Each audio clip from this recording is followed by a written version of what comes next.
Hi, this is Mark Arnold with another episode of Fun Ideas Podcast. And on today's show, we have another author, and he's written at least two great books, but I think I know of others. But there's two that we're kind of going to talk about at least an Abbott and Costello book and a Martin and Lewis book. And he is also being published by Bear Manor, which it publishes most of my books. And his name is Rick Greene. How are you, sir? Doing great. Thanks for having me. And I'm excited to talk about my new book, which is The Abbott and Costello. Now, is that one released yet, or is it on the way? It seems like It it's it's pretty brand it's spanking new. released, and there's my child right here, all Ooh, 6 pounds of it.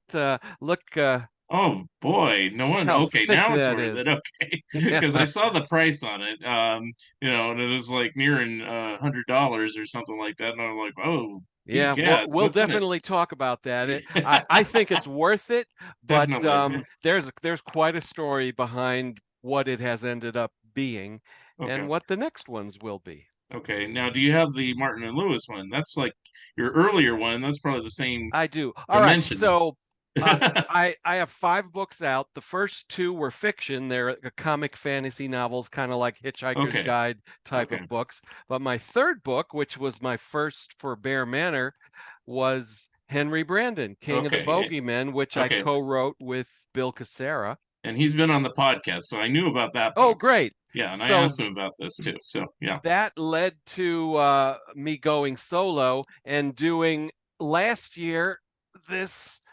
another you don't need to wait lift when you've got my books around. So there's Marketing Mayhem, Mhm. selling Dean Martin and Jerry Lewis to post-war America, and this is also Oh boy. quite the monster with, of course, their famous caricatures. uh, And both of these books are over 700 pages. yeah. Both of them have more than 1,000 images, Oh wow. and both of them, a third of the 1,000 images, so around 350, are in full color throughout the whole book. So they're whatever you're expecting, they're going to exceed your expectations. They're definitely over the top, designed to be so. And they're just a lot of fun, a lot of memories, a lot of rare images you've never seen before. The press book ads from the 16 Martin and Lewis films um, are imagery that, if you love the Dean and Jerry films, you're going to start to drool a little bit. You haven't seen this stuff. It's Mhm. each film would have 4, 5, 6 completely different ad layouts for the same picture, where The Exorcist, Jaws, whatever, from the 70s on, it was like one poster, just one image. But in Mhm. the 30s, 40s, 50s, multiple approaches, and they're all just dynamic and full of life and comic energy. I love them, and I know the fans of the comedy teams love seeing stuff they've never seen before. Mhm. So that's what these books are. They celebrate how the comedy teams were marketed in Mhm. their era, and then the legacy into the 21st century. Very cool. Now, uh, tell us a little about your background. Do you have a marketing background, or are you just a fan of like trade ads and things like that? And the answer is both. Okay. I graduated college with a BA in writing, Hmm. and very quickly realized, my name's not Zanuck. I don't think I'm going to get a nice juicy job in the film industry. So I fell into the promotional products industry Hmm. and started filing catalogs and researching product. And then 40 odd years later, and they are very odd years, I'm the regional vice president for Halo Branded Solutions here in the West, the largest promotional products agency in the world. So yes, I've done promotional um, merchandise for Jerry Lewis, for Tim Matheson, who was the voice of Johnny Quest, just on and on and on. Marla Gibbs, all kind. I did magnets for James Doohan to hand out that said, "Beam me up, Scotty. There's no intelligent life down here," and he would just give them out by the hundreds to the Trekkies. So yeah, I have that background. I wasn't around in the 50s when the Martin and Lewis films came out and were merchandised, but boy, I've collected a lot of stuff. Same with Bud and Lou. Same with Laurel and Hardy. I've been in the Sons of the Desert since I was 15 years old, Hmm. and that was a long time ago. So, were you collecting things just as a fan, or did you have aspirations at some point to do books? No, I did not have aspirations to do books. I Yeah. was a collector. That's how I was born. I started collecting Castle films and then Blackhawk films in the early 70s, which led to stills and posters and press books. So I started out loving the Universal horror films and Famous Monsters of Filmland, and I say this in the Abbott and Costello book. It's a natural leap from Frankenstein and the Invisible Man to Abbott and Costello meet Frankenstein and meet Right. the Invisible Man. So it's the same monsters. Abbott and Costello meet Frankenstein is the last time we see that version of Dracula, that version of the Wolfman. So Mhm. it's the sequel to House of Dracula, as Yep. well as the next Abbott and Costello films. Right. So yeah, I collected press books and posters, and since I was a teenager, scrounging my lunch money to get a one sheet. I bought my Goldfinger one sheet for $3 in 1974, Wow. and still have it. It's on linen and framed, and so yeah, I was able to get a lot of this stuff when it wasn't astronomically priced, Right. and still have it. Over the years on collecting all this stuff, and we'll just kind of, I assume that something like Goldfinger, even though you're quoting a pretty lowball price nowadays, still James Bond, I'm sure, always commanded a higher price than these comedy teams, correct? Traditionally? I mean, in the 70s, Yeah. I got Dr. No for $5. I was buying Okay. press books for $1. Okay. Um, but yeah, as soon as the 80s came in and the that next nostalgia boom hit, and um, people could get that stuff outside of a Hollywood shop, Mhm. um, the prices did soar. I Yeah. mean, now Abbott and Costello made 36 features. Mhm. So there are actually more than 36 one sheets because a film like Rio Rita has 4 one sheets. So, Interesting. but let's just say 36 one sheets. I have 22 out of 36. Wow. I don't think I'll ever own Abbott and Costello Meet Frankenstein because I can't afford it. Yeah, I would believe that's probably one of the most popular, if not the most popular of all their films for Absolutely. It's merchandising. their most popular film and the most popular paper on as far as posters and lobby cards.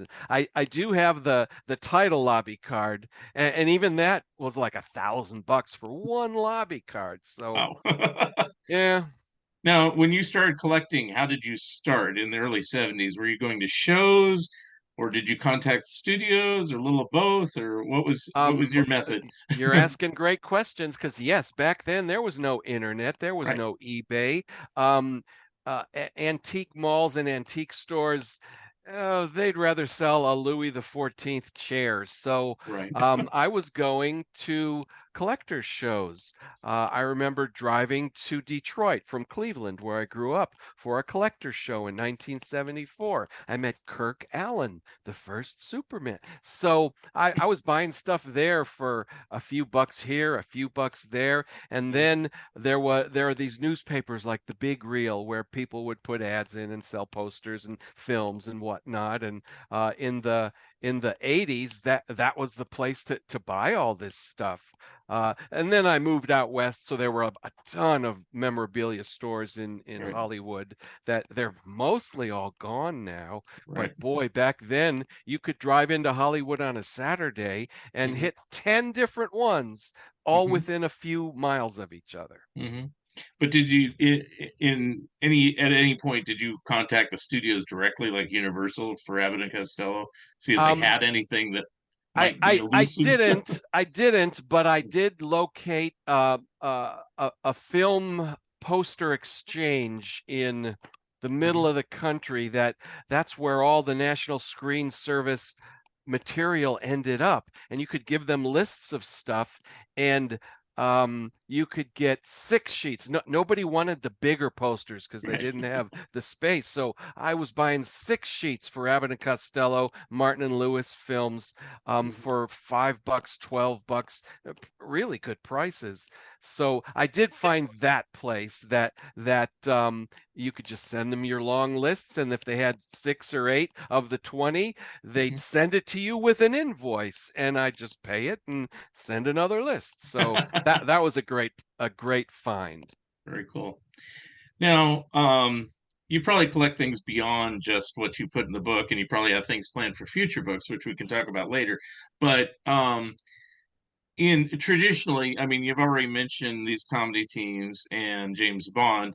Was there anything else you were collecting, or are you just anything movie, so cartoons, whatever? Uh, Not anything, but yeah. definitely cartoons. So Okay. yeah, there are certain things that I have embraced with my beaten heart. Definitely the animation, anything, not just Disney, but Fleischer and Ub Iwerks and all that great stuff. Felix. I'm a huge Bond fan, especially the Connery era. Hmm. Um, Pretty much any vintage comedy. Love Wheeler and Woolsey, Marx Brothers, Yeah. W.C. Fields, Chaplin Keaton, all those guys. And they're all mentioned in these books because all this stuff springs from them. Hmm. So, in fact, I'm kind of all over the place, but when I was thinking about the Abbott and Costello book, I realized I felt a little differently about them than Martin and Lewis or Laurel and Hardy, in that Jerry Lewis, Stan Laurel, Buster Keaton, Chaplin, they were creators of comedy. They created their characters. They directed, they wrote. In Chaplin's case, he wrote the scores. Um, the creators of vintage comedy, I was drawn to. Abbott and Costello didn't write anything, didn't create anything. They were a burlesque comedy team, a straight man and a comic, Hmm. um, that were brought into the movies, and they were hired to perform someone else's script, someone else's words. They had a guy named John Grant who was the fifth Beatle, so to speak, of Right. Abbott and Costello. Yeah, you know just what I mean. He was the writer. He was the Hmm. one that took the routines from 1910 and 1922 and Right. spun them so they fit Abbott and Costello, modernized them, tweaked them, and put them into the films. And so he went from special material to co-writing to writing the screenplays to even producing. So that's how important he was to that team. He didn't work on all 36 Hmm. of their films, but probably 33 of them. I mean, just about all of Wow. them he Yeah. he contributed to with writing. So I really had to think, boy, I have a passion for Jerry Lewis's crazy mind and Stan Laurel's working 20 hours a day, writing and editing and behind the scenes. And I had to think, well, why do you love Abbott and Costello them if they're not the creative forces behind what they were doing? And half the time they were more interested in getting back to the card game than doing another take to make it better. Right. But I realized that Bud Abbott was the greatest straight man in the history of film, and Lou Costello is a comedy giant, a genius in his own way. Just because he didn't write Who's on First doesn't mean there's no one who can do it better than him, because there ain't. So I had to grapple with that, so to speak. It didn't take very long, but because I do love those films, and it comes across in the book, but it is a little bit different as far as I guess the degree of passion, Hmm. if you know what I'm saying. Hmm. Now, before we talk about each book individually, um, what do you tend to collect? Just paper ephemera type stuff, or do you collect toys or anything that strikes your fancy, or what do you tend to collect? I do have a lot of collections. I have a Viewmaster reel collection. I have old comic books, but not superheroes. They're funny books, comic characters. I have every issue of The Adventures of Dean Martin and Jerry Lewis, 40 issues of their comic book, and then The Adventures of Jerry Lewis started with number 41 and went to like 118. I mean, it went from the late 40s or the early 50s into the 70s, I over remember that. 20. Yeah. So comic books and toys, if they're film or animation related. I was a film collector for many decades, 16, and started again with Castle and Blackhawk, and but now with Blu-ray, I don't need to lug projectors and have those big reels. The stuff looks better than I could have ever imagined it. And at some point, I hope we'll talk about the Africa Screams, the Jack and the Beanstalk Blu-ray restorations that Yep. came out in the past year or two that Yep. are just stunning. And I rave about that stuff in my book. It's not just what happened in 1943, but it's what happened in 2013 and how they're still relevant. Mhm. Both teams, and soon Laurel and Hardy, which I'm spilling the beans here. That's my next project. Okay. Well, connected to Laurel and Hardy, and I said we'd talk about your books. Yes, I did interview Bill Casero, but he's written other books too. So for the Henry Brandon King of the Bogeyman book, which is a fascinating book, because you just think of, or at least I just thought of him as being Barnaby in Laurel and Hardy's Babes in Toyland. Hmm. Yep, there it is. Um, he was making movies all the way into like he was in Mel Brooks's To Be or Not to Be and things like that. And I had no clue about stuff like that. I just never thought about it because he looked old, but I know his makeup, back in the 30s. And so, for him to still be making movies in the 80s, I'm like, what? you know. Yeah, he was a great guy. He was a dear friend of both Bill and myself. Mhm. Um, and because he was so young when Roach cast him as Barnaby, he was 22. And he even said, all the old actors in Hollywood, they hated my guts because I got that part. But if they had to run up and down all the steps and hills and stuff, it almost killed me. It would have killed one of them. So they should be thanking me. Yeah. Um, he People are shocked to discover, not the real film buffs, but the normals are shocked to discover that the same guy who was Barnaby was Scar in The Searchers, the greatest American Western ever filmed. Henry Brandon was in 100 features and Mhm. over 100 television shows. Get Smart and Mission Impossible and on and on and on. So there was a time through the 50s and into the early 60s when he was so busy jumping back and forth, movies, TV, still doing stage work. Then he went to Germany to make a terrible film and stayed there where he was from for another 6 months. And it derailed the momentum, at least in the minds of the casting directors. So when he came back, he still got work, but not like it was. Um, I I I wish he hadn't made that trip. He wanted a free trip to his homeland, Hmm. and he got it, but it derailed his career. to some degree. All that said, he made a comment, and he put it beautifully to a guy in a taxi who saw him on the street in San Francisco. Stopped the car. Hey, you're a movie star. He said, no, I am an actor. That was Henry Brandon. So I call him the not the man of 1,000 faces, but the man of 100 personas. He Mm-hmm. could play I could do an hour just on Henry Brandon. He could play any nationality, any ethnicity, a poor man to a CEO, and he was just great. He wasn't under contract ever to any studio, Hmm. so total freelancer, made films for all the studios, and but he was never a movie star in his mind. But when he started attending Sons of the Desert meetings in 1979, and then through the rest of his life till Hmm. 1990, he was our movie star, and he loved it. He loved how we felt about him, Hmm. and he was always on. He was just a delightful friend. But Bill and I never thought we're going to write a book about him one day. That was the last thing we thought. But Hmm. then the opportunity came up, and he had his contacts at Bear Manor, which I didn't have.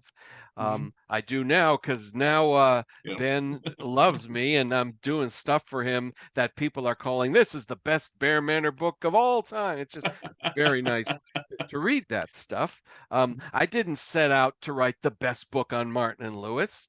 I don't think it's the best book on Martin and Lewis, but a lot of people say that, and it's very flattering.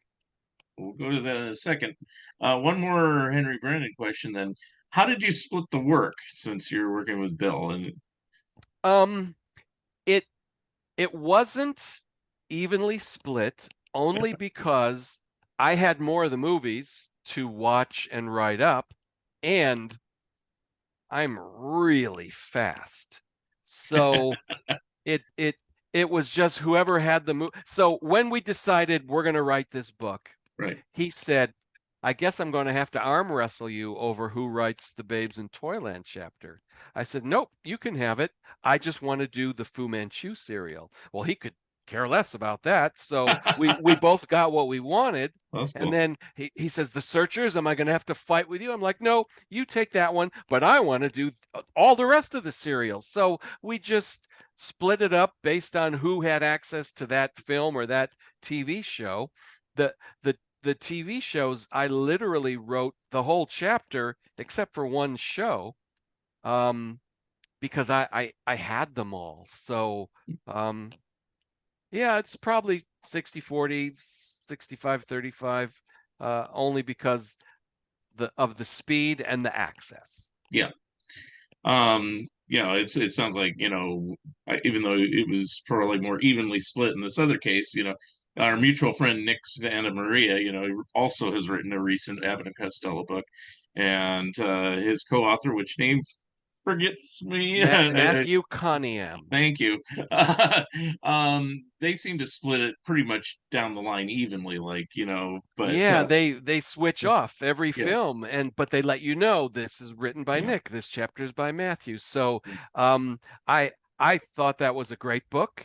Um because the best book on Abbott and Costello is out of print, Abbott and Costello in Hollywood. mhm, That is a 21st century kind of update of that original book, and you can get that anywhere. So right, I direct people to Nick and Matthew's book, which goes even deeper, like almost gag by gag, and talks about the co-stars and the mhm, producers, and oh, really deep. yeah, My stuff, I tell people, aren't you afraid of competing with their book? It's like it's not a competition. They complement each other. yeah, My book, there's 1,000 images in there. Yes, there's writing. I talk about each film, and I talk about the TV shows, the radio series, but it's mostly a visual feast, yeah, celebrating the ads, the posters, the publicity stills, the magazines, the merch, and so on. yeah. And I'm the same way. I mean, if I'm writing a book, I've written many books for Bear Manor about, uh, Cracked Magazine, Total Television, Underdog, and to Patty Freeling, Pink Panther, and Yep, things yep. like that. But it's like if somebody else writes a similar book, I don't have a problem with that. Just don't crib it, and steal all the information verbatim. It's like I want you to take my information, expand on it, do something different with it, and better. I have no problem with that. And Yeah. you know, it sounds like that's what has happened. Now we'll go back to the Abbott Costello book in a minute because that's the new one. So the next one after the Henry Brandon book, uh, and when did Henry Brandon book come out first? That I'm sorry. came out in 2017, Okay, 2018, around okay. in there. Because it seems like they're coming out really fast, but I know time passes and everything. Okay. So when did the Martin Lewis one So called? Martin and Lewis was last year. It came Okay, out in okay. So it is April kind of fast. of 2022. Yeah. and and let's say the full title here is called "Marketing Mayhem: Selling Dean Martin and Jerry Lewis to Post-War America." Now, you already have a revised or upgraded edition. So what? Tell me the story on that because I I was will. already going to buy it, and then I said, "Wait a minute! Now it's upgraded. What's going on here?" Upgraded and more expensive. Yeah. So because the book, all this stuff is print on demand, unless your name is Right. Stephen King or Grisham, all this stuff's POD. Right. So I I released Marketing Mayhem 15, 16 months ago, and we sold hundreds of copies. It was popular, 5-star reviews on Amazon, and then Amazon pulled it down. So I went to Ben, our publisher. I'm like, what's going on?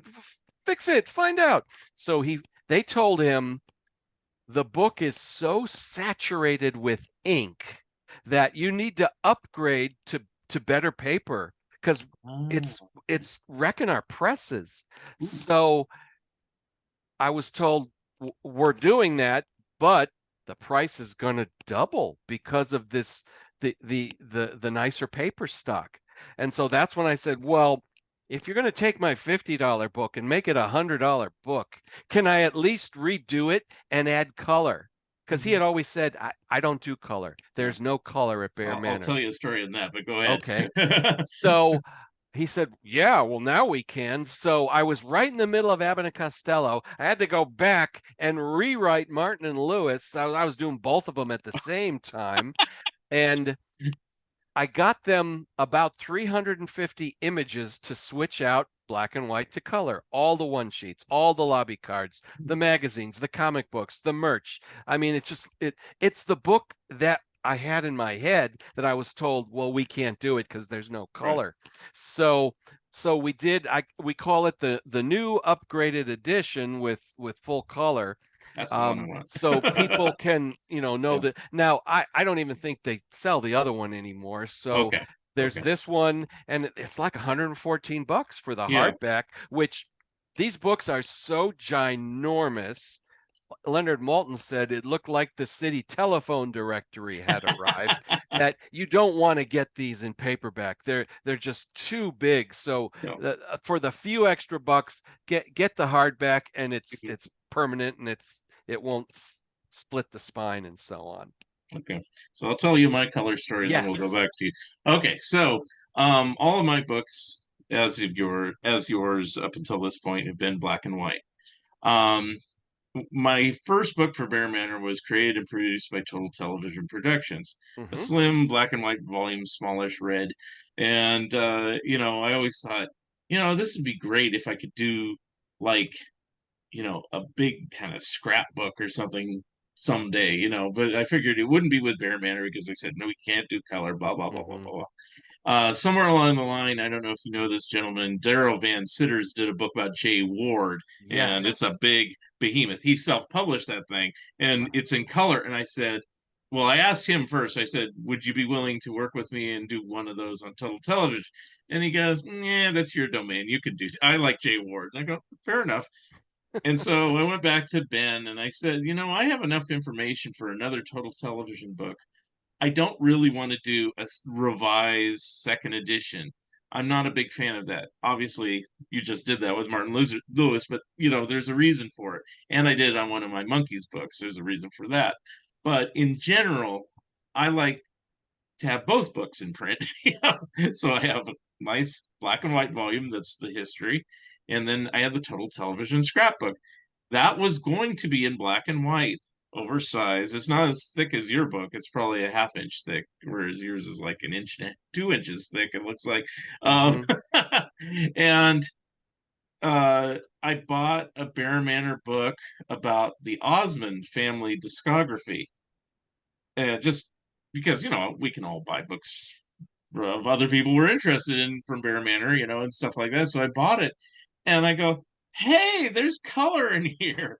So I called Ben and I said, "You lied to me. You said you couldn't do color." And he goes, "Well, I didn't want to do color. I haven't done color yet, because he was talking prior to this. He was saying, well, if you want to do color, maybe we can do a Kickstarter. It's like, I don't want to do No, no. GoFundMe and all blah, blah, blah. And I'm like, no, I'll leave it to black and white till I saw this Osmond book. And I said, if you can do the Osmond book, you can do the total television book. And he said, well, it's going to cost a lot and everything. And I go, what is my best selling book ever? Mm-hmm. From me to your through your company. And he goes, well, the monkeys book is a good seller. And I go, well, what's of the animation books? And he goes, your total television book. And I go, exactly, people will buy this. They will buy a color oversized book. And I was right, they did. And they do. So I'm happy that I helped pave the way. It was the Osmond book probably first, but I said you got to do some color books, here. It's like, yeah, you have to charge more, but people will pay it if it's something they're Yeah. really interested in. So that's my I story. agree, and I was kind of forced to redo Marketing Mayhem. It was not my plan to make people buy the same book twice. Nor do they have to. There's nothing wrong with the first edition, Yeah. but another aspect of these books is they're over 700 pages. They're Hmm. they're just meaty. Hmm. And Ben said, can we split Abbott and Costello into two books? Because if it's over 500 pages, it eliminates 50% of the presses that can print these up. It's just going to be harder to get them. And I'm like, no, Yeah. Abbott and Costello, it's one story. I can't split it. But Laurel and Hardy, the next project, instead of one 700-page book, is going to be two 500-page Oh, books. okay. I was going to say two 700-page No, books. I promised him I Ah. wouldn't do any more 700 pages. So Abbott and Costello is the last Okay. behemoth, and but Laurel and Hardy, it's going to be more pages because it's going to end up as 1,000 pages. Hmm. I'm actually I've already started putting it together, and the material that I'm coming up with is spectacular. Cool. So, back to Martin and Lewis. We'll get to Abbott and Costello and Laurel and Hardy, but back to Martin and Lewis. Can you show a few pages first, since you keep talking about it? People are like salivating. Well, let's see some color stuff here. Yes, so I'll give an example if I can quickly find it from Jumping Jacks. Most of the imagery I just upgraded from black and white to color, but Yeah, there's 10 or 15 areas where I could now put this 40 by 60 gorgeous very poster cool. in there. So I did switch out a few things, but yeah, all of the one sheets. So there's the press book for Three Ring Circus and another 40 by 60. I mean, Ah, the color looks fantastic. The black and white is crisp, and cool. these ads. So here's another example. Um, My Friend Irma, their very first film, Leonard Moulton in his review was just shocked that it's filled with these Hirschfeld images that he had never seen before. Hmm. And he put that in his review. He's been collecting Martin and Lewis since he was a kid, and he'd never seen that stuff. So that made me feel awesome because I had something that even shocked Leonard Moulton. That's cool. But Hirschfeld worked for MGM publicity through the 30s into the 40s. Mhm. So he did Laurel and Hardy, Charlie Chase, Marx Brothers, Abbott and Costello. They made some MGM films. And then in the 50s, he freelanced and then became the greatest caricaturist in American history. So he did these Martin and Lewis. He did all of them. Hmm. Not later when he was doing postage stamps, but in their time periods, he Right. did all the great comedians. Chaplin, he did the Hmm. great dictators. So that's cool. I have Hirschfeld, plenty of Hirschfeld in both of the books that are out, but Hmm. in the 2-volume Laurel and Hardy, that guy did so many of their features, so many of the ads, full color paintings, line art. There's going to be so much Hirschfeld that people have never seen. I can't wait to share that stuff. Now you mentioned, and it looked like it was better, but what was the improvement on the paper? It's just thicker so that it could Okay. hold the ink. Okay. So it's not glossy or anything. Yeah. It's still paper, but Yeah. uh I mean I don't know the technical terms, but Yeah. the Well, I was just 50 curious on the weight or glossy thing. whatever. Yeah, yeah.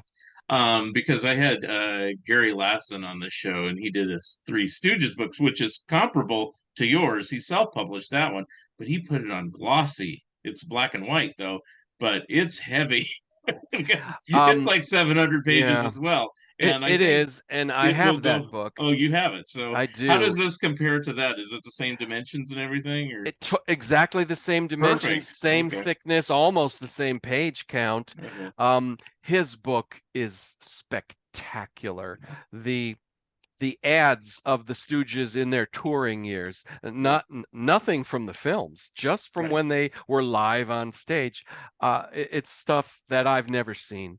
Right. And I wrote him and I said, I don't know how you found this. Well, he was actually related to the family, Yeah. so Yeah. he probably got their And scrapbooks and he's whatnot. like you, he's been collecting for Right, 40 right. something But years, whatever. I, Yeah. when I was 14, I Mhm. co-founded the Three Stooges fan club.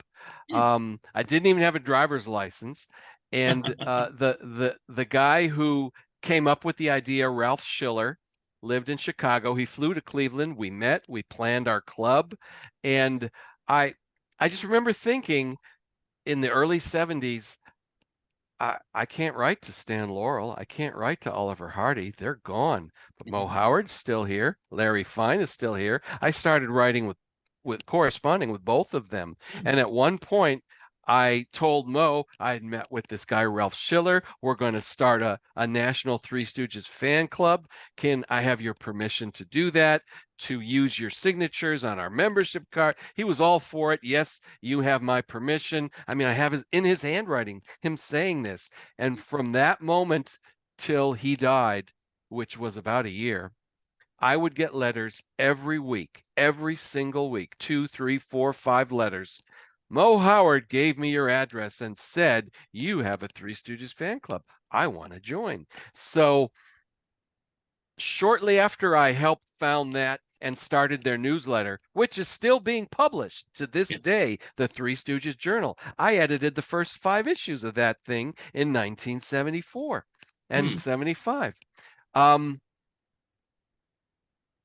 I decided to focus on the Sons of the Desert and Laurel and Hardy, so I kind of let that go and forgot really until Brent, a friend of mine, wrote to me, "Hey, you know that club is still going. You should tell the guy that you started it." And I'm like, "Oh." And then I went to my files and I found all these letters. Mo Howard told me, and I remembered, oh my gosh, Mo kept my name and address on his desk. Mhm. So I sent Gary a big box full of the history of founding his club. Right. This is what happened in the 70s that you don't know about. You Mhm. need all this stuff for your archives. I sent him not my letters from Mo, but I everything was like, else. wow, I'm done with the Three Stooges here. Having I'm not that done. a And I'm um. not stupid. So how does Mo Feinberg fit into the picture then? Well, Or he took over the club after we kind of finished, and he kept it going for many oh, years. okay, In the I guess late 70s, early 80s. yeah, But he never reached out to me. I mean, I didn't really. I had one or two letters from him, so it Okay. was kind of a passing of the torch to him, and then Okay. he ended up passing it Right. as well.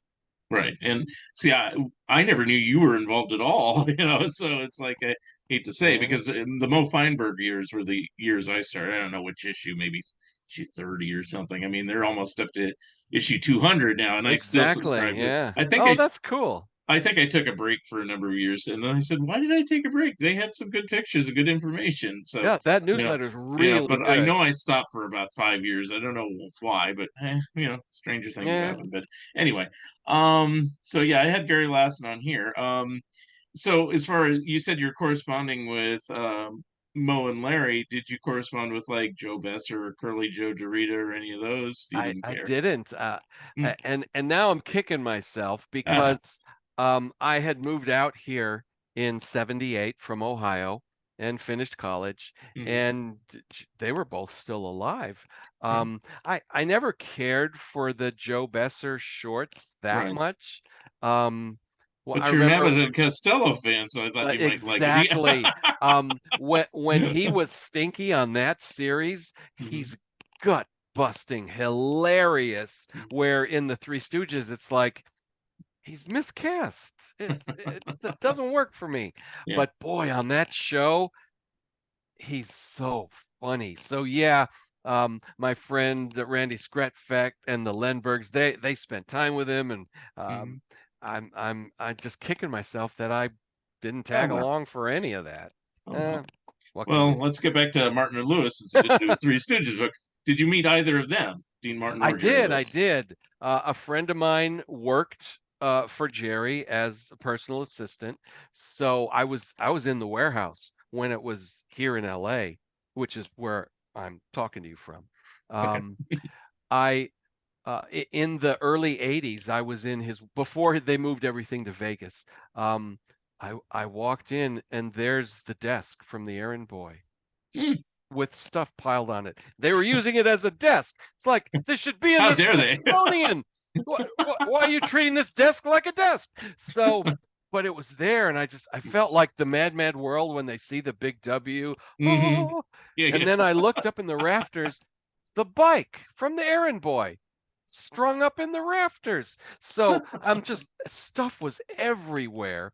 Mhm. And it was just fascinating. But yeah, when he wrote his book, Jerry Lewis in Person, my friend introduced me to him. He's very friendly. I was Mhm. on the set of Smorgasbord, which became Cracking Up, Mhm. and it was not a good night for Jerry. He was not in a good mood. But it was the night Sammy Davis did his cameo. And so Mhm. Sammy was joking and just great. And Jerry was just staring daggers at everybody. So I avoided him. But yeah, I saw him perform live 14, 15 times Wow. over the years. I met Dean Martin once. Mhm. He was playing the MGM Grand, 1986 or 7. The original version in the middle of the strip, not the one that's green on the end of the strip, Mhm. and before the fire. And I we were being seated, and I slipped the guy $20. I says, "Hey, can we get good seats? Follow me." Front row center for $20. I'm Wow. staring up at Dean, and he does his whole show, and it's all the same stuff. How did all you people get into my room? All the same stuff. Yeah. Didn't matter. He sang That's Amore in front of my eyes. When the show ended, I reached up like a fangirl, and he shook my right hand, then he shook my left hand, and then he did the other people, and I'm just like, wow, did that even Cool. happen? So just once meeting Dean, shaking his hand, many times Jerry. Um, Never Costello died, I was like 1. So Obviously. never met Abbott, and should have corresponded with him, but I was doing Mo and Larry and doing other stuff. But Yeah. How about other comedians like Chaplin? Did you ever write to him or either Groucho Marx or any, you know? I mean, they're all I still around yeah, around that time. yeah. Zeppo, I I always did ask. write a Yeah. letter to Chaplin.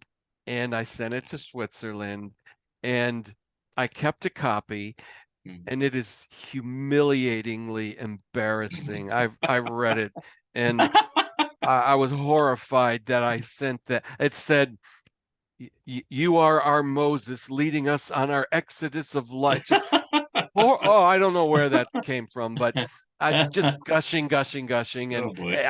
I didn't hear back from him. Okay. How about like Bob Hope or George Burns or any other? Um, yeah, I met Bob Hope. My dad had a photography business. We shot him once, and then a friend of mine met him many times. So I've got tons of Bob Hope autographs. Um, that was very, very brief. Yeah, But not, yeah, not too many others. that's fine. I was just kind of curious. Um, Now on your Dean Martin and Jerry Lewis book, and you do this with Abbott and Costello, but we'll just talk about that one first. Is you say selling it to post-war America. Why the subtitle of that? Because I obviously haven't read it, so you have to kind of explain what you're Yeah, driving at with and that's a that. great question because with the Abbott and Costello book, selling Bud Abbott and Lou Costello to Or war-torn America, right. some people say, "Oh, so it's only the films from the early 40s." Well, no, it's the Yeah, whole career. yeah. But the first book is post-war America. That's when Martin and Lewis exploded, came into the public consciousness. So going back to Abbott and Costello, war-torn America. That's when they entered the public consciousness. And then the next two volumes will be promotional pandemonium, selling Stan Laurel and Oliver Hardy to Depression era America. So Okay. that it's a series, Right. and it's not just the 1930s. I'm going to cover the Laurel and Hardy 40s films and bring them into the 21st century, talk about the Sons of the Desert as well. Hmm. So there's a personal viewpoint to the way I write these books, Hmm. um, where I use the word I frequently. Hmm. I give the readers my opinion of the films. Everything isn't great. If if it's a clunker, I call it out. Right. Um, so I talk about how I met Dean, when I met Jerry, being in the warehouse, and so on. Um, when I write the Laurel and Hardy books, I'll talk about Henry Brandon and Anita Garvin and Marvin Hatley and all the Roach people that we knew in the 80s. They're all gone now. I even remember telling people 30 years ago, there'll come a day when the young Laurel and Hardy fans will come up to us and say, "You Yeah. met T. Marvin Yeah. Hatley, who wrote the Cuckoo Song. What was he like? Anita Garvin, who chased the cherry in from Soup to Nuts. Well, What was she like?" I mean, they're gonna, and it is happening. It's well, heck, happening. I'm not much younger than you, and I'm thinking Mm. that too. So, you met Dean Martin, where you saw him in concert at least, and it's like, Yeah, wow, yeah. it's like, I had one opportunity. It was when they were doing the Rat Pack reunion. It was about 1987, and for some reason, I just was not feeling it. I chickened out, and then it was shortly thereafter that Dean Very short. Yeah, he dropped quit. out, and they got Yeah, Liza, and I was yeah, like, I should have done it. And then Sammy died, and it's yeah. oh well, it's like everybody has regrets at some point. Um, so, do you tie it in on each film to what's happening in the country at that time because of the post-war thing, or is it not really that sociological? And Not really okay, that deep. Uh, it I talk about how much the film's made.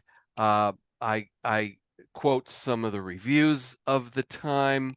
hmm, I rate the films. hmm. Um, but no, I don't really talk about, and they were wearing Davy Crockett caps all Yeah. over America. Yeah, no. Now, do you go through all the solo films too, or is it just the team on those? With Martin and Lewis, there are two huge chapters on Solo Jerry and Okay. Solo Dean. Because I mean, you could make a whole book on just solo Jerry and Yeah, solo Dean. yeah, I Two books, could. you So know. I don't cover every Yeah, single film, but I hit most of them. right. And throughout these books, is this all your own personal collection, or did you have to borrow from anybody else to fill in a gap if you just didn't have it? I'm going to say about half of the books are my stuff, Hmm. and the other half are like-minded collectors that I've met. Some I've known for years, like Gary Cohen, who's a big Jerry Lewis, Martin and Lewis collector. Hmm. Others I met as I was doing the books. Hmm. There were 4 people on the Martin and Lewis book that opened up their archives to me. If I couldn't remember, what's this from? One of the girls would know. Um, they were awesome. And I had a few Abbott and Costello people. With Martin and Lewis, I owned all the press books, but they only made 16 films. Abbott and Right. Costello made 36 films. Right. I had maybe half the press books, Yeah. and I needed as much of that material as I could find. So Stan Taffel, a local collector, Yeah. he runs the Cinecon, That's hooked how me I up know. Yeah. with a guy on the East Coast, Ray Fayola, and a guy out here, and they both opened up their press book collections to me. Ray was scanning hundreds of pages of press books, sheet music, record labels. It's all in there. And they all get credit. I couldn't have done these books without the other collectors opening up their archives to me. And I'm going to need that help for Laurel and Hardy, because I hardly have any press books on those guys. They're very hard to find and they're very expensive. So again, Stan has connected me with Ray. Again, has several of the Laurel and Hardy press books. A few other people have other ones. So I'm slowly getting what I need to produce a super cool book. Mhm. But if anyone out there has Laurel and Hardy press books, please connect with me. How far back do press books go? I never really thought about that. I mean, do they go back to the invention of film, or is it like, was there? I've seen press books, nice multi-page press books from the 20s. Hmm. So they're from at least the early 20s, if not the later teens. Hmm. And then they stopped, oh gosh, probably around the early to mid 90s, I'm gonna say. Well, And I know they lobby had them in the cards mid are '90s gone. because I have like Casper and Richie Rich because I'm a Yeah, Hardy yeah, fan and yeah. stuff. So they're still doing them in the mid '90s, but probably definitely by the 21st century, everything, whether they probably put it just on a disc or something, or Yeah, now or they they probably have a just press sheet in a folder and it's just a send you a few link or ads. And something. Yeah. yeah, they don't Yeah. do 3 sheets anymore. They don't do so many of those poster sizes. Even lobby cards Yeah, are well, lobby gone. cards stopped way back. I think it was like in the early '80s, on lobby cards. Yeah, I think it was yeah. like Star Trek 3 or something like that. Something like that was the last. I I can't have Star remember. Trek 3 lobby cards, and Yeah. I think I've even seen Star Trek Okay. It's one of those 4. that I Yeah, think this is was one something. of those is like the last one. I could be wrong. It may not be Star Trek at all, but it's around that era. And I don't have all my stuff in front of me, and it's like, Uh, let's see. What else can I ask about Dean Martin and Jerry Lewis? I guess, was there anything that you didn't already know in doing the research for this book? Or you can say it about the Abbott Costello book or any of the books, that when you were working on it, you said, wow, I never knew this. And now I figured this out or whatever. Um, n- n- I don't want to sound like I'm this know-it-all or pompous about it, but not really. Well, there may not Um, be. I I mean, mean, I know that, going back to the Gary Lassen book, and I even asked him about this, and now I've read mhm. it, so now I know what it's about. It used to be that, we're talking about Joe Besser, that, there was supposedly one appearance of that trio that, was on stage. Well, it turned out to be false. you know, and Gary Lassen figured it out after, Yeah, you know, doing yeah. a lot of research. So, and he goes, I never knew that, you know, and so that's why I was wondering if there's any sort of similar like aha moment. Probably Well, not, but you know, it's, his you whole know, Stooges book was a revelation to me because I oh yeah, had no idea they did that many stage oh appearances. I didn't And either, yeah, he even says they spent more time on stage than they did in front of the film cameras. yeah, That boggles my mind. yeah, So, but as far as Abbott and Costello, Martin and Lewis, Laurel and Hardy, I've been studying them my whole life. hmm Uh, no, I can't say that I discovered anything, but for instance, I came across these just gorgeous notepads hmm. that I'd find merchandise that I didn't know existed Okay, and that's something. snatch it up and put Yeah, it in the book. yeah, Jerry Lewis made a ton of recordings for Capitol. He yeah. was under contract just like Dean Martin was, but his records were for kids or silly novelty Well, until he did records. Just Sings, you know, yeah, Well, and then yes, he yeah, did that right after they broke up and had a right, huge hit with that. right. Rockabye was a number one or maybe a number two. It was massive. Yeah. Well, in some people would argue, especially with the Nutty Professor, that Jerry kind of wanted to become Dean once they split up, you know, and that would be like, it's kind of rumored that that was the Jekyll and Hyde of him and Dean Martin. I don't know how accurate it is. But I mean, it's a that thought, you know. that is rumored and Yeah, there's validity to it, but yeah, Jerry explains it. No, that wasn't what I was thinking. yeah, Buddy Love is the dark side of my personality. yeah, And yeah, having met Jerry, yeah, that Buddy Love guy was there a lot. Um, and that's one of the reasons he's such a polarizing figure. Most people love Laurel and Hardy, love Abbott and Costello.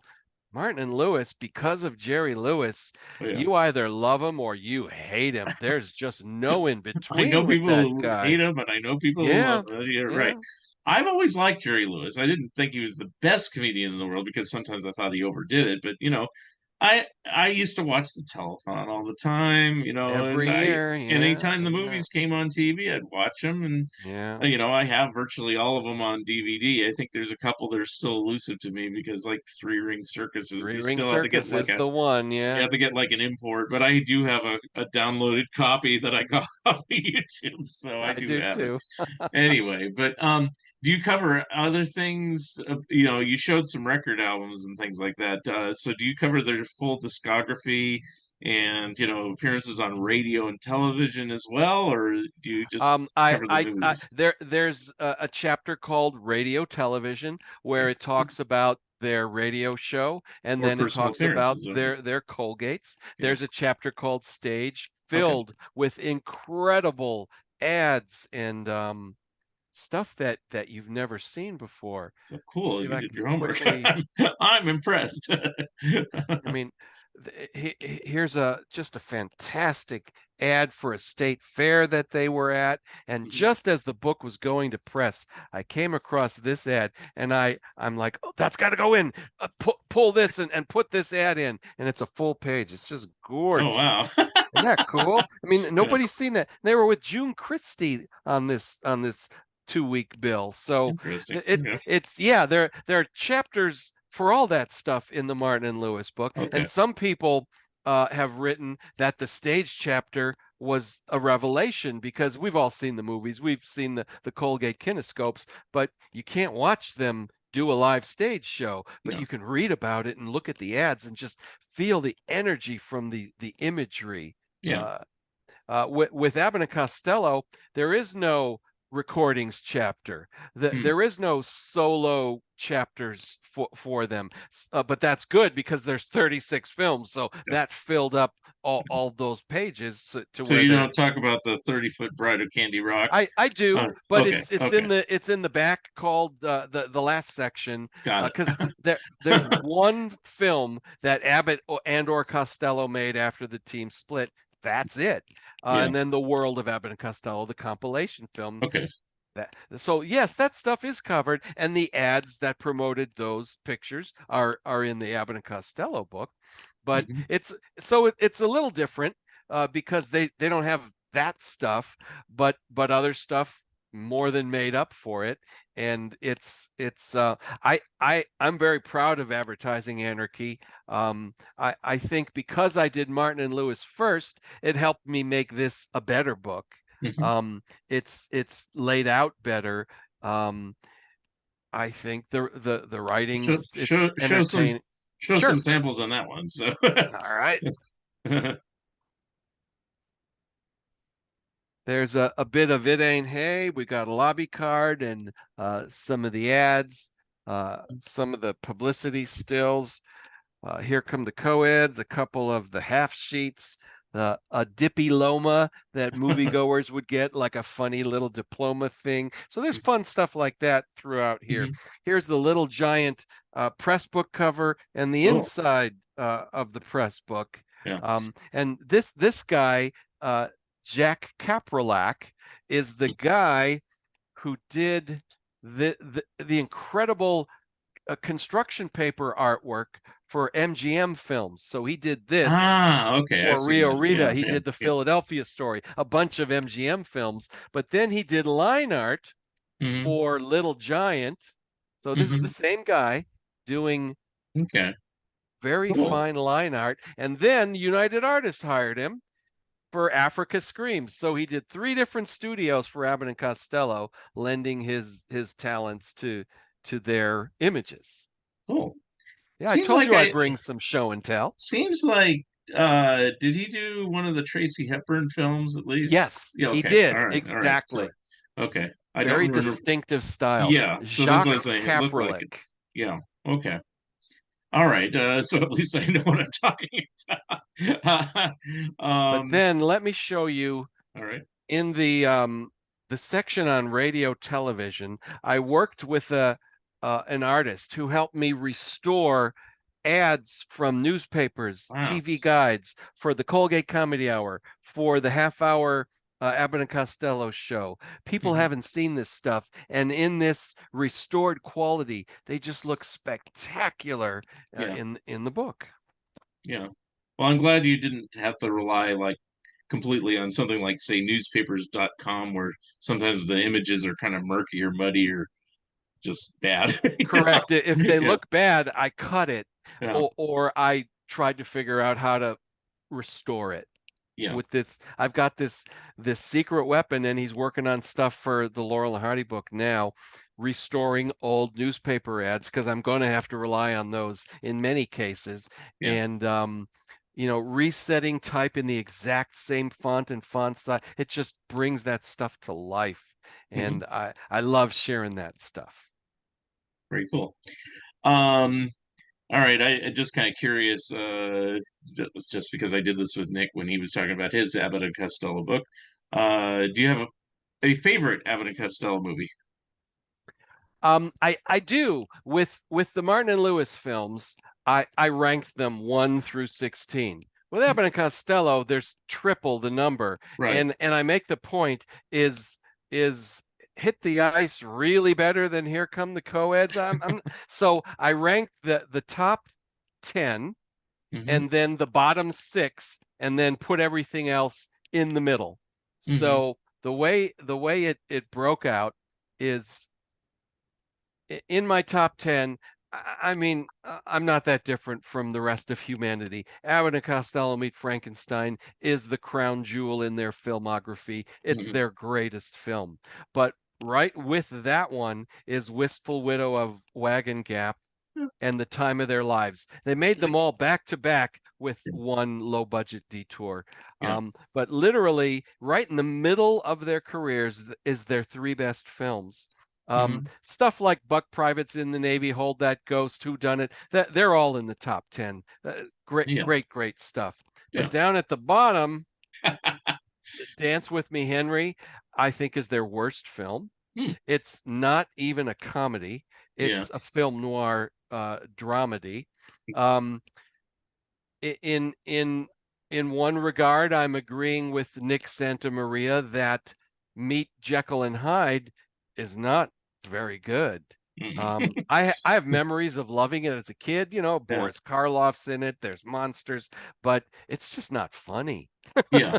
Yeah. Um, And when you watch it as an adult, at least to my mind, it seems to keep going on and on and on. And it may only be 90 minutes for all I know, but it just seems to go on forever. It's like with the monsters running around, them getting scared, you know. It's like, eh.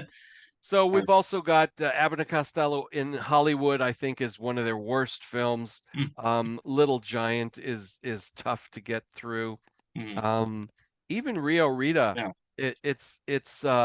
they had made so many great Universal films, and then that was a reset button. They Yeah. were supporting players in their own starring film, just like their very first film, Hmm. One Night in the Tropics, which I got to mention this because this I did discover, and it shocked the hell out of me. I own the original press book for One Night in the Tropics, and I've got to show it to you. You're just not going to believe it.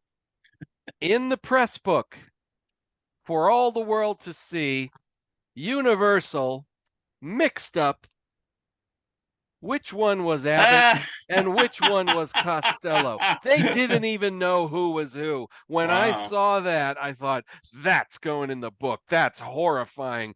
How do you do See, that? you did So yeah, discover something you I didn't did know discover before. There you something. go. Now you mentioned a film that I won't say it's their best film, but I would say it's my favorite film of theirs, which is Little Giant, and you are showing artwork from it and everything. But I will say why I liked it. I've had this conversation with Nick, and he says, you know, I like it, you know, but it's not his favorite. His is Frankenstein as well. But Little Giant for me is I was a sales rep for many, many years. Now I didn't sell Ah, vacuum cleaners, but I understood selling, and it's like and quotas. it just resonated with me. And I also love Margaret Dumont, so it's a you know I like the fact that she appears with every like major comedian. It seems like Everyone, yeah. somewhere along the line I said, well, that it's a soft spot for me. That's I just cool. love I her. I So agree with that. yeah, And but it's not an Abbott and Costello film. It's a Lou yeah, Costello yeah, film with Bud Abbott playing two supporting parts. yeah, Um, and they really schmaltz up the pathos. It's just a little yeah, over the top for yeah, me.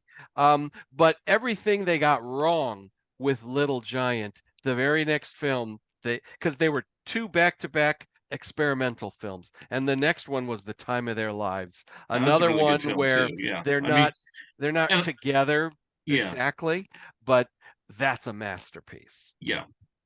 And I don't disagree with most of the ratings. I mean, I would say like, Night in the Tropics is probably down there. Even though it's their debut film, it's just like but that I would say their battering average was pretty good. It was. And actually, I would say it's better than Martin and Lewis. I think Martin and Lewis's best films were not together. But do you have a favorite I of theirs? yeah, I don't agree with that. I love the although some of their films are terrible, but like Three Ring Circus, I show no mercy to that one. Yeah, I But just wanted a copy of it. I didn't say it was oh their yeah, best. Yeah, I needed a yeah, copy too. yeah, Um, I think Sailor Beware is their funniest film, but Living It Up is their best film. Hmm. Okay. Hmm. I think I always like, and now I'm forgetting the name of it. You'll help me. Is the one? It's the comic book one. Where Artists and Models. thank you. I don't know why it slipped my mind, but I think again, I have a soft spot for it because of being such a comic book nerd, comic book fan all these years and everything like that.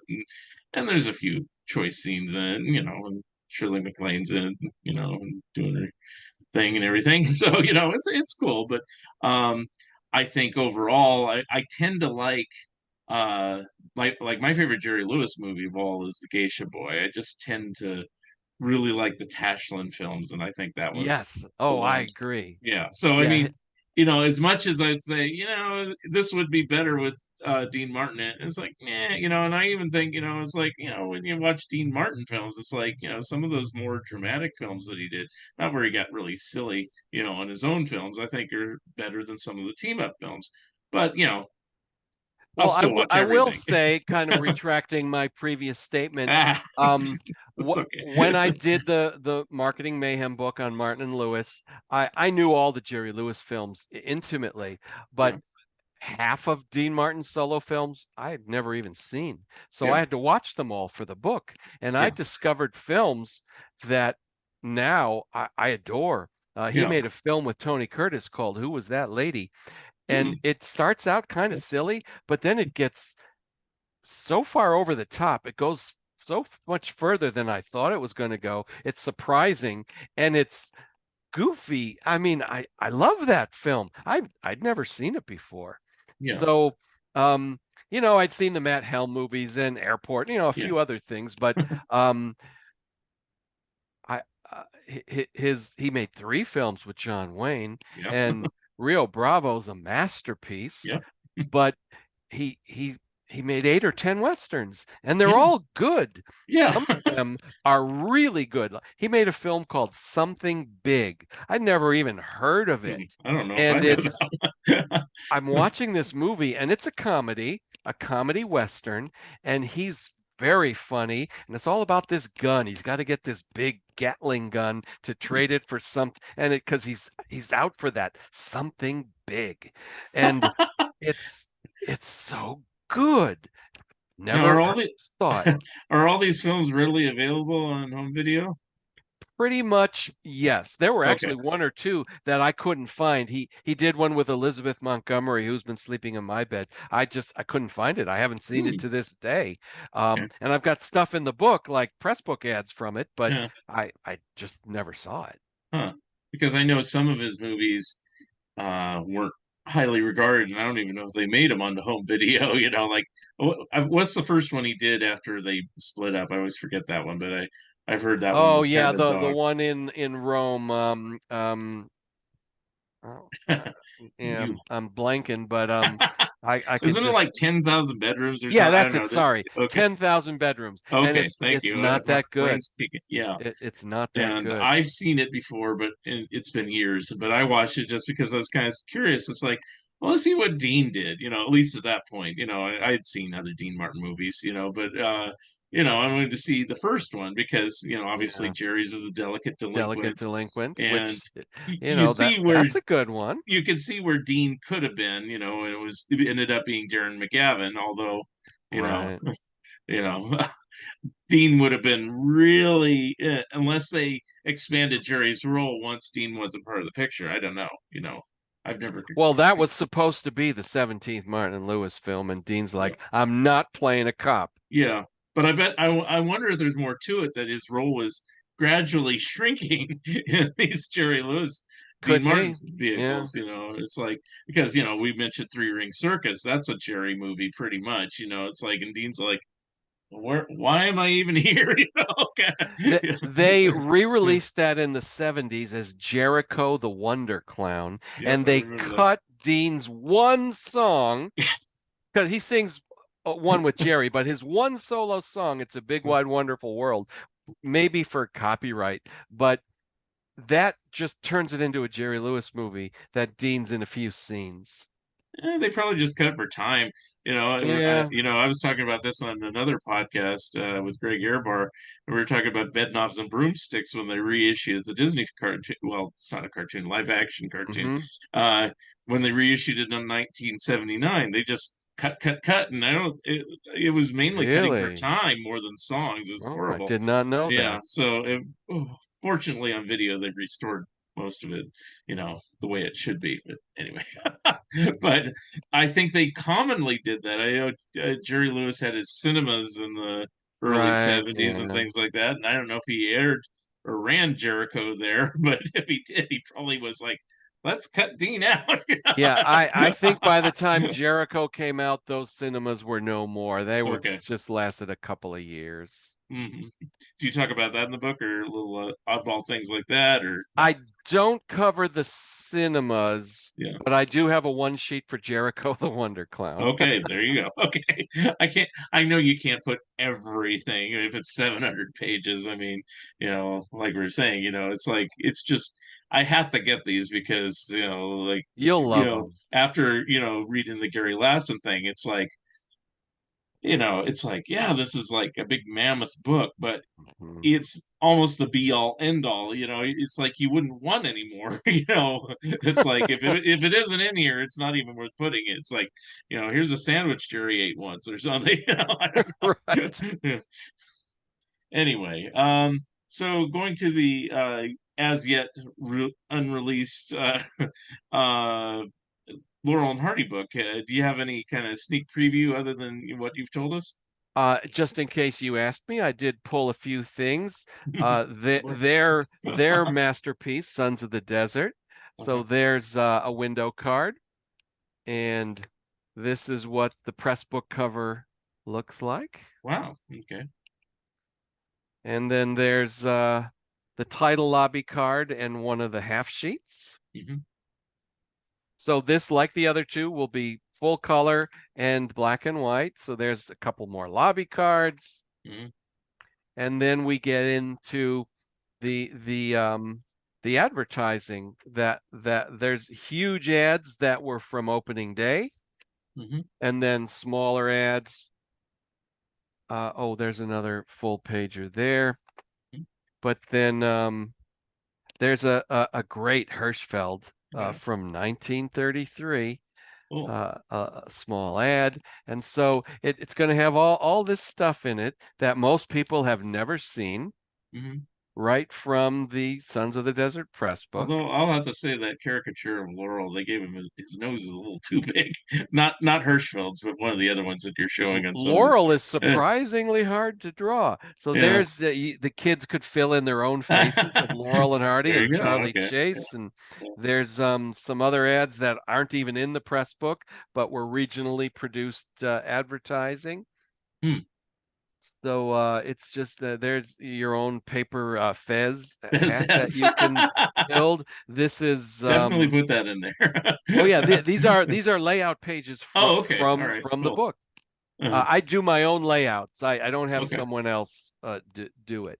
These Okay. That reissue actually was a ads. question I was going to say, but Oh, I'll ask cool. if since you're laying it out, how long does it take you to do this? So these are reissue ads from the 50s where whoever did these never saw the film and just pulled images from Bohunks or the Flying Deuces, Yeah. thinking, oh, it's got to be a Foreign Legion picture. And of Right. course, it's not. Right. So then publicity stills and just that's what the chapters are filled with. And Yeah. then I'll just talk about um, brief plot synopsis, Right. how much the film's made, and I analyze the advertising. Hmm. Like with Abbott and Costello Meet Frankenstein, Universal blew it.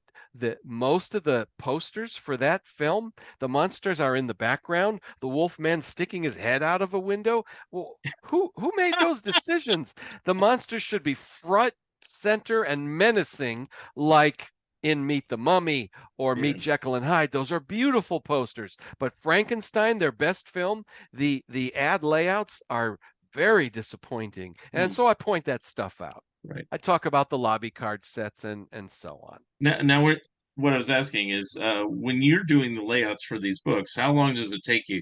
Like, let's just say Martin and Lewis, how long did it take you to lay out all those images?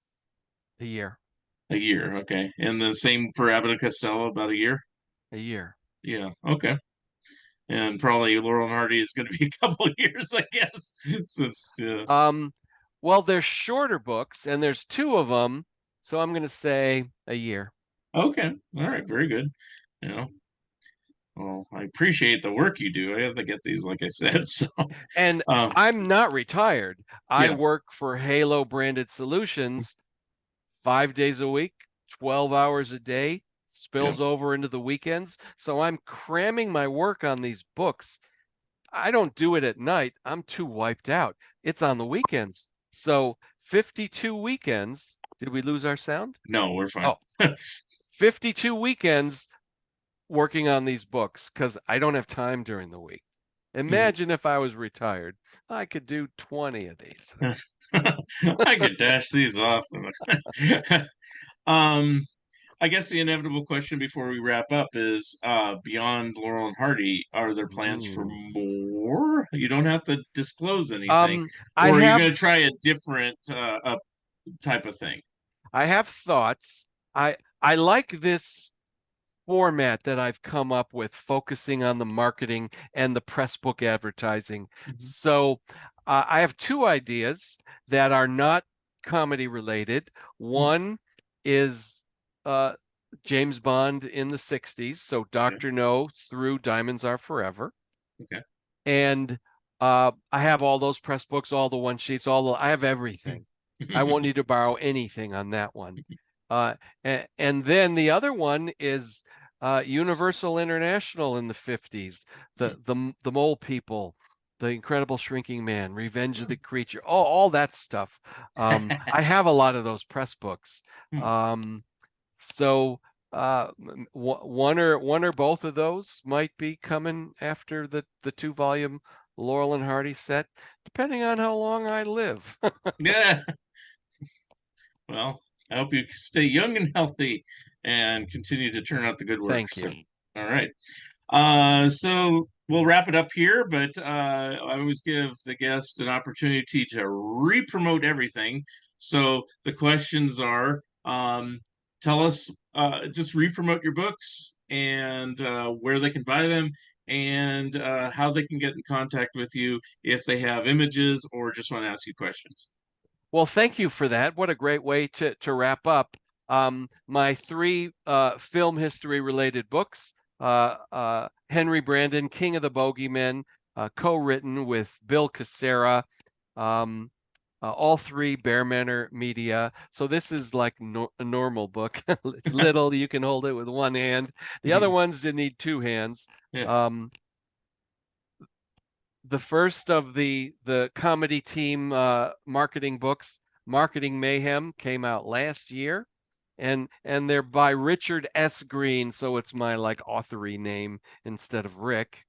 Oh, you Um, didn't mention the forward. You got a forward by Eddie oh Deason. yeah, Let's go. Eddie Deason did the foreword of Martin and Lewis, and then I got Dave Thomas from Oh, cool. SCTV who did Cool. the foreword for Abbott and Costello. You can get them direct from Bear Manor Media, but it's easiest probably to get them on Amazon or barnesandnoble.com. Um, I'm loving the 5-star reviews, Marketing Mayhem. They're all 5-star reviews, 16 of them, and just the first one for Advertising Anarchy came last week, and they're just kind of all getting to people this week and next week. So hopefully there'll be some very nice reviews coming on that one. If you want to reach out to me, if you have collectibles on Laurel and Hardy or Universal from the 50s, don't need Bond. I'm rick.green at halo.com. And there's an E on the end of green. So rick.green with an E at halo.com. And I'll get it. Very cool. All right. Well, I want to thank you, Rick. You're a very good guest. I've never talked to you before, but I knew about you. And, when your next book comes out, we'll have to have you back on again. I would love to do it. I had a blast, and I'll close by saying I had the Martin and Lewis caricatures, which were from the Colgate Comedy Hour appearances. The Abbott and Costello caricatures, done by the same guy, Bernard Ripke, are horrific looking. So I drew this myself Oh, based cool. on an Al Kilgore painting. So Hmm, I give Al Kilgore the basic credit, but I didn't have what I needed on A and C, so I drew it myself.